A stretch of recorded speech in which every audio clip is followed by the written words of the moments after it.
Hello दोस्तों, आज के हम इस वीडियो में बात करेंगे अभिलेख क्या है।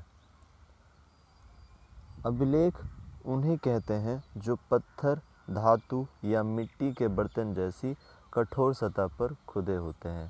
एग्जाम्पल में इस तरह से समझ सकते हैं, जब हमारे यहाँ किसी रोड का शिलान्यास होता है तो उसके रोड के मतलब जो स्टार्टिंग पॉइंट होता है वहाँ पे मतलब एक बोर्ड बनाया जाता है जिसमें मतलब पत्थर पे माननीय सांसद जी का नाम, डेट, कितनी धनराशि लगी है, वो ये सब चीज़ें लिखी होती है।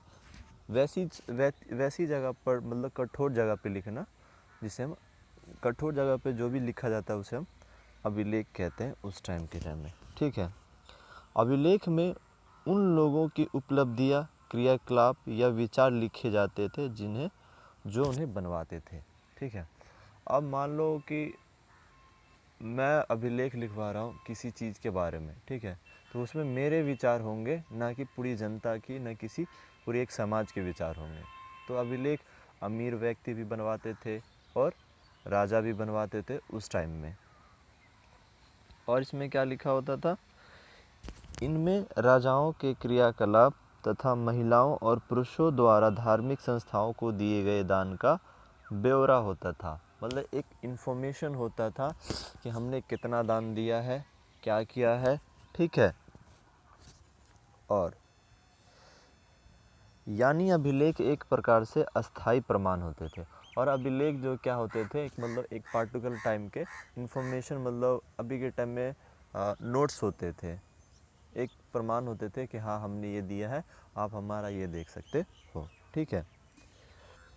और आगे है कई अभिलेखों में इनके निर्माण की तिथि भी खुदी होती है।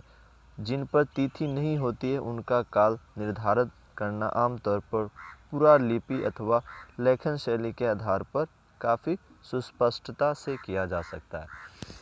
जिस टाइम में अभिलेख का निर्माण होता है उस टाइम में उसमें तिथि भी लिखी जाती है कि इस डेट को मतलब प्रकाशित हुआ। लेकिन उसमें जब डेट नहीं लिखी जाती है तो लेखन शैली से प्रयोग किया जाता है। जैसे एग्जाम्पल में आप यहाँ से समझ सकते हैं, 200 एक मिनट, जैसे देखिए लगभग 225 ईसा पूर्व पहले और ऐसे लिखा जाता था। ठीक है। और 500 ईसा पूर्व के बाद यह ऐसा लिखे जाने लगा, यह ऐसा लिखे जाना था। तो मतलब डेट नहीं रह के भी मतलब उसका काल निर्धारण कर लिया जाता था। ठीक है। और उसके बाद लिखते हैं कि अभिलेख किन भाषाओं में लिखा जाता था। प्राचीनतम अभिलेख प्राकृत भाषाओं में लिखे जाते थे। उन प्राकृतिक भाषाओं को